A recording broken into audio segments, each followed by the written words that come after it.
اس جانور کی قربانی کی وجہ سے، بقرہ عید کی وجہ سے آپ جانتے ہیں پوری دنیا میں کتنا بڑا معاشی بوسٹ آتا ہے، کتنا بڑا سائیکل چلتا ہے بزنس کا۔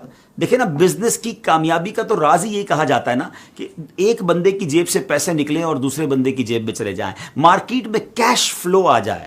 ذرا چلیے جناب، یہ جانور آتے کہاں سے ہیں؟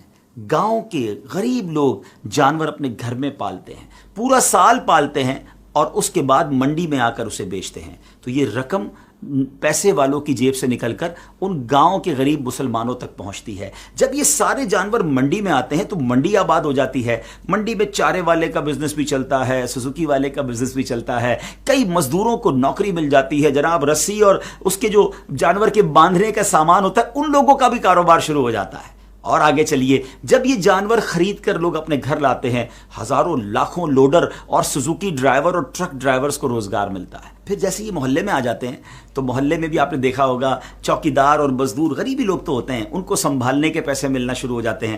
منڈی اور اطراف میں جو چارے کی دکانیں ہوتی ہیں وہاں جناب ان لوگوں کو روزگار ملنا شروع ہو جاتا ہے، بچے خوش ہوتے ہیں۔ اور جب اس کے بعد اس کی قربانی ہوتی ہے تو ہزاروں لاکھوں دنیا بھر میں قصاب جو ہوتے ہیں، گوشت فروشت ہوتے ہیں، ان کو روزگار ملتا ہے۔ ایک قصاب ہوتا ہے، 5-10 ہیلپر ساتھ آتے ہیں، ان کو بھی عید کے دنوں میں مزدوری مل جاتی ہے۔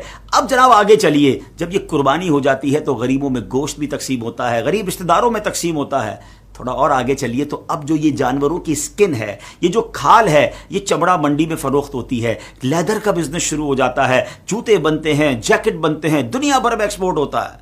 مجھے بتائیے ناظرین، کتنے لاکھوں غریبوں کا بھلا ہوتا ہے قربانی میں، اور اربوں نہیں، ایک تحقیق کے مطابق خربوں روپے امیر مسلمانوں کی جیبوں سے نکل کر غریب مسلمانوں تک پہنچ جاتے ہیں۔ اتنا شاندار سائیکل ہے یہ بزنس کا، سبحان اللہ۔ اللہ رسول کے حکم پر عمل بھی ہے، نیکیوں کا خزانہ بھی ہے، اور بزنس کا اتنا شاندار بوسٹ بھی ہے۔ پھر اعتراض کس بات کا؟